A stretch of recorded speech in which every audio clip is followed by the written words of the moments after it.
নমস্কাৰ প্ৰিয় বন্ধু বান্ধৱীসকল, আপোনালোক সকলোকে স্বাগতম জনাইছোঁ আমাৰ ইউটিউব চেনেল আছাম ডেইলিলৈ।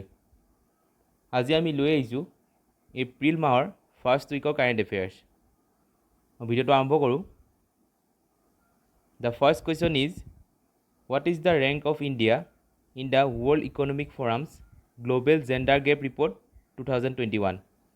বিশ্ব লিংগ ব্যৱধান প্ৰতিবেদন 2021ত ভাৰতৰ স্থান কি? আৰু ইয়াৰ কাৰেক্ট এনচাৰটো হ'ব 140। India has slipped 28 places to rank 140th among 156 countries in the World Economic Forum's Global Gender Gap Report 2021 and becoming the third worst performer in South Asia.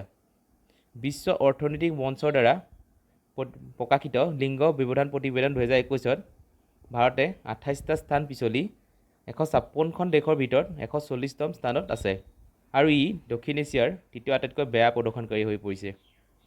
আৰু এই প্ৰতিবেদনত ফাৰ্ষ্ট ৰেংক লাভ কৰিছে আইচলেণ্ডে। নেক্সট কুৱেশ্যনটোলৈ যাওঁ। Which country registered world's first Covid vaccine for animals?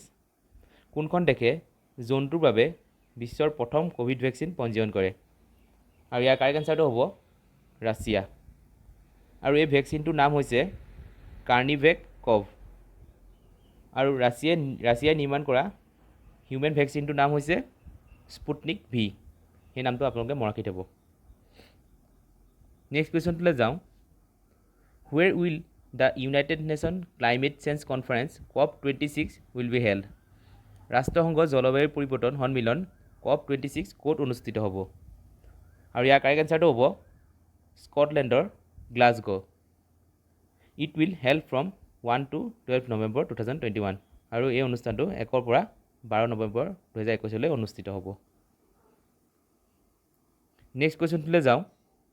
After Delhi, which state or union territory government announce it free travel facility for women in government buses running within the state? দিল্লীৰ পিছত কোনখন ৰাজ্য বা কেন্দ্ৰীয় শাসিত অঞ্চলৰ চৰকাৰে চৰকাৰী বাছত মহিলাসকলৰ বাবে বিনামূলীয় ভ্ৰমণ সুবিধা প্ৰদান কৰে? আৰু ইয়াৰ কাৰেক্ট এনচাৰটো হ'ব পাঞ্জাৱ। নেক্সট কুৱেশ্যনটোলৈ যাওঁ। Vajraprahar joint military exercise has started between which two countries? কোন দুখন দেশৰ মাজত বজ্ৰপ্ৰহাৰ নামৰ যুটীয়া সামৰিক অনুশীলন আৰম্ভ হৈছে? আৰু ইয়াৰ কাৰেক্ট এনচাৰটো হ'ব India and USA। 11th edition of Indo-US Joint Special Forces Exercise which was held in Bakloh, Himachal Pradesh. আৰু এই এক্সাৰচাইজটো হিমাচল প্ৰদেশৰ বাকলোত অনুষ্ঠিত হ'ব। নেক্সট কুৱেশ্যনটোলৈ যাওঁ। Which state government has announce COVID-19 vaccination for journalist? কোনখন ৰাজ্য চৰকাৰে সাংবাদিকসকলৰ বাবে COVID-19 টীকাকৰণ ঘোষণা কৰিছে? আৰু ইয়াৰ কাৰেক্ট এনচাৰটো হ'ব উত্তৰাখণ্ড। আৰু উত্তৰাখণ্ডৰ বিষয়ে আমি দুটামান কথা জানি লওঁ। উত্তৰাখণ্ডৰ দুখন ৰাজধানী আছে। এখন হৈছে ছামাৰ কেপিটেল, আৰু ছামাৰ কেপিটেলখনৰ নাম হৈছে গেয়াৰছেইন, আৰু উত্তৰাখণ্ডৰ উইণ্টাৰ কেপিটেলখনৰ নাম হৈছে ডেৰাডুন। গতিকে আপোনালোকে এই নামকেইটা মনত ৰাখি থ'ব, কেতিয়াবা এক্সামত আহে। নেক্সট কুৱেশ্যনটোলৈ যাওঁ। Which birthday has been declared by the central government on 14th April every day as a public holiday? শেহতীয়াকৈ কাৰ জন্মদিনটোত প্ৰতি বছৰে 14 এপ্ৰিলত কেন্দ্ৰীয় চৰকাৰে ৰাজহুৱা বন্ধ হিচাপে ঘোষণা কৰিছে? আৰু ইয়াৰ কাৰেক্ট এনচাৰটো হ'ব BR Ambedkar. BR Ambedkar was বৰ্ণ অন 14th April 1991। আৰু প্ৰতি বছৰে তেওঁৰ জন্মদিন দিৱসটো পাব্লিক হলিডে হিচাপে ঘোষণা কৰিছে। He is known as the father of Indian constitution. আৰু তেওঁক ভাৰতৰ সংবিধানৰ পিতৃ বুলি জনা যায়। নেক্সট কুৱেশ্যনটোলৈ যাওঁ। Who represented India in the 70th ministerial meeting of BIMSTEC? বিমষ্টেকৰ সপ্তদশ মন্ত্ৰীসভাত ভাৰতৰ হৈ কোনে প্ৰতিনিধিত্ব কৰিছিল? আৰু ইয়াৰ কাৰেক্ট এনচাৰটো হ'ব এছ জয়শংকৰ। আমি বিমষ্টেকৰ বিষয়ে কেইটামান কথা জানি লওঁ। ফাৰ্ষ্ট, বিমষ্টেকৰ ফুল ফৰ্মটো হৈছে Bay of Bengal Initiative for Multi-Sectoral Technical and Economic Cooperation Countries. আৰু বিমষ্টেকৰ মেম্বাৰ কাণ্ট্ৰিখন হৈছে Bangladesh, Bhutan, India, Myanmar, Nepal, Sri Lanka and Thailand. এই কাণ্ট্ৰিখন আপোনালোকে নামকেইটা মনত ৰাখি থ'ব, এক্সামত আহে প্ৰায়। আৰু এছ জয়শংকৰ কোন হয়? ইণ্ডিয়াৰ এক্সটাৰ্নেল এফেয়াৰ মিনিষ্টাৰ। আৰু তেওঁৱে বিমষ্টেকৰ ভাৰতৰ হৈ প্ৰতিনিধিত্ব কৰিব। নেক্সট কুৱেশ্যনটোলৈ যাওঁ।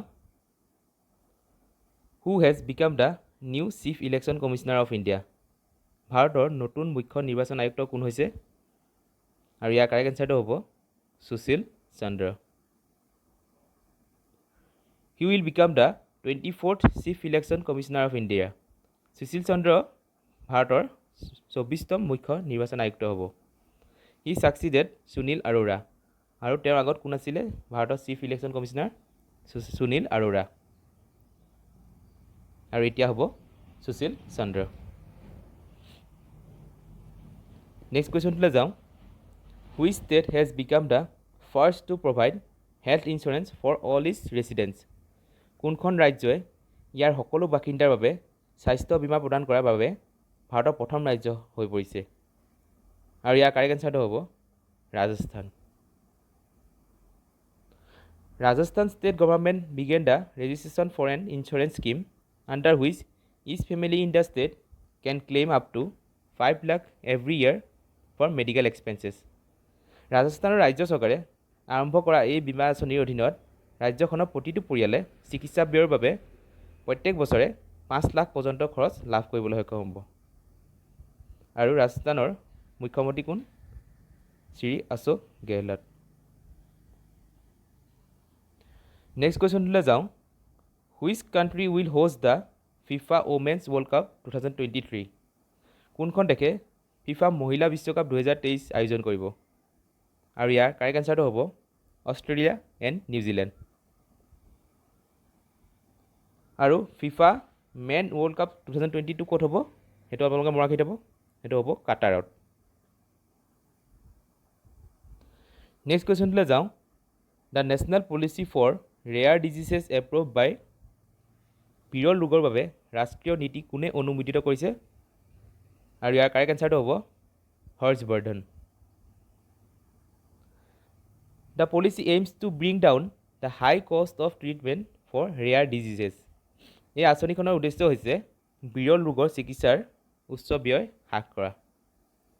আৰু হৰ্ষবৰ্ধনৰ আণ্ডাৰত কি মিনিষ্ট্ৰী আছে? Ministry of health and family welfare, science and technology আৰু মিনিষ্ট্ৰী অফ আৰ্ট ছায়েন্স। এইকেইটা মিনিষ্ট্ৰী হৰ্ষবৰ্ধনৰ আণ্ডাৰত আছে। নেক্সট কুৱেশ্যনটোলৈ যাওঁ। Recently India's largest diamond mine has been found in. শেহতীয়াকৈ ভাৰতৰ সৰ্ববৃহৎ হীৰাৰ খনি ক'ত পোৱা গৈছে? আৰু ইয়াৰ কাৰেক্ট এনচাৰটো হ'ব মধ্যপ্ৰদেশৰ ছত্তৰপুৰত। আজিলৈ ভিডিঅ'টো ইমানতে সমাপ্ত হ'ল। ধন্যবাদ।